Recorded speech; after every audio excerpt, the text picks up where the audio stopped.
Issue 12. Is the use of medical tools to enhance humans morally troubling? Yes, by Hannah Parker. The issue: enhancement of healthy human beings.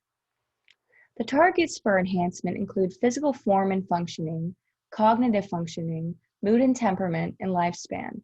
This is an issue because it would be applied to make superhumans, not even the playing field for people with disabilities.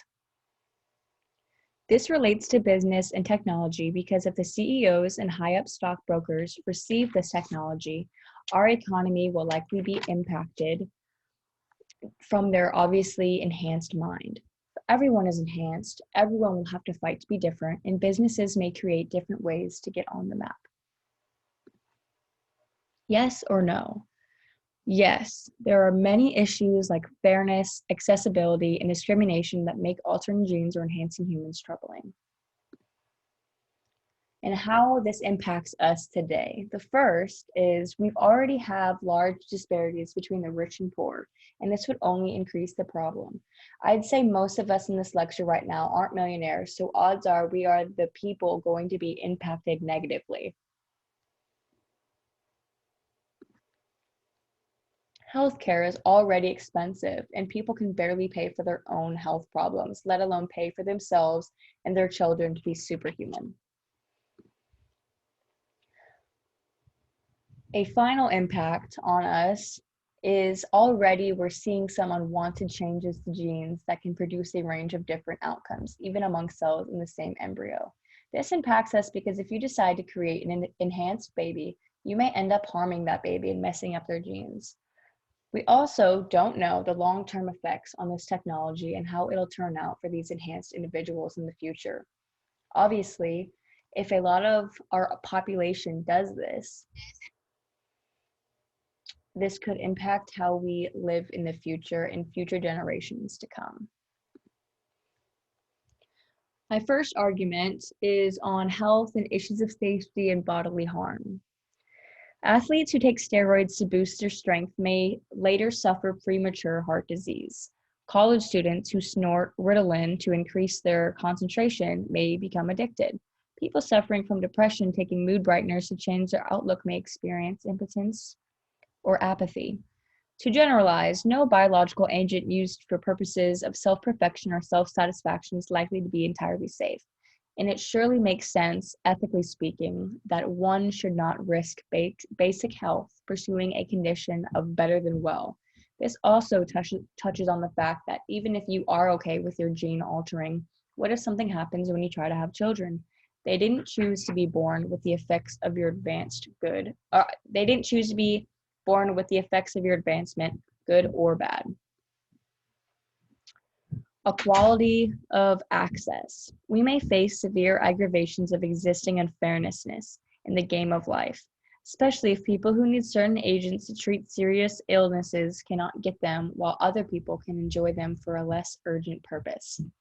If, as in now, often the case with expensive medical care, only the wealthy and privileged will be able to gain easy access to costly enhancing technologies, we might expect to see an ever-widening gap between the best and the brightest and the rest. The emergence of a biotechnologically improved aristocracy augmenting the already cognitively stratified structure of American society is indeed a worrisome possibility, and there is nothing in our current way of doing business that works against it. Unless something new intervenes, it would seem to be a natural outcome of mixing these elements of American society. Our existing inequalities in wealth and status, the continued use of free markets to develop and obtain new technologies, and our libertarian attitudes favoring unrestricted personal freedom for all choices in private life. My third argument is identity and individuality. For we do not live in a generic human way. We desire, act, flourish, and decline as ourselves and as individuals. To be human is to be someone, not anyone, with a given nature, male or female, given natural abilities like superior wit or musical talent, and most important, a real history of attachments, memories, and experiences, acquired largely by living with others. New biotechnical powers promise or threaten to transform what it means to be an individual, giving increased control over identity of others, as in the case of genetic screening or sex selection of offspring by parents. inducing psychic states divorced from real life and lived experience, blunting or numbing the memories we wish to escape, and achieving the results we could never achieve unaided by acting as ourselves alone. Final argument, not from the textbook, is where is the line? It's important to point out that the exception I see to this argument is that ideally only a very small subset of patients who are at risk of having children with hereditary disease, who want healthy genetically related children, and for whom existing technologies are not an option. However, the risks of increased discrimination, for example, racism, ableism, and sexism, and the stigmatization that accompany efforts to select for and against specific traits or particular characteristics and required qualities are considerable. In part, this is because there is no agreed upon understanding of what counts as a severe genetic disease. For example, some believe hereditary deafness is a severe genetic disease. Obviously, members of the signing deaf community disagree. Deaf persons worry that gene editing will be used to eradicate their social linguistic community.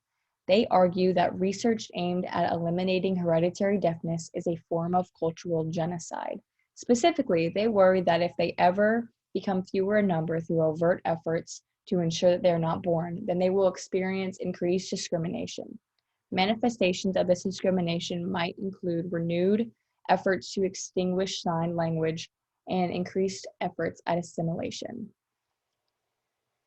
As stated before, it's obvious the deaf community are not the only ones in danger. Men may be preferred over women, and the world's given history. And with the world's given history, it's obvious we would have problems with racism and possibly fetishism of skin tone. The way we are born is a part of who we are, and fixing, quote, mess ups erases humanity. Humans are created imperfect, and that is where acceptance and love comes from. And is this a local or global issue? This is a global scale issue because history has shown us that virtually every significant invention has somehow leaked and made it to other parts of the world. I have no doubt that the second we potentially allow this technology, that other countries will be racing to compete. Not only for the technology itself, but compete for the healthiest, smartest, fittest, and most attractive people. In conclusion, enhancing human beings is too risky because of safety concerns, equality of access, compromised individuality, and not knowing the line of what you can fix genetically.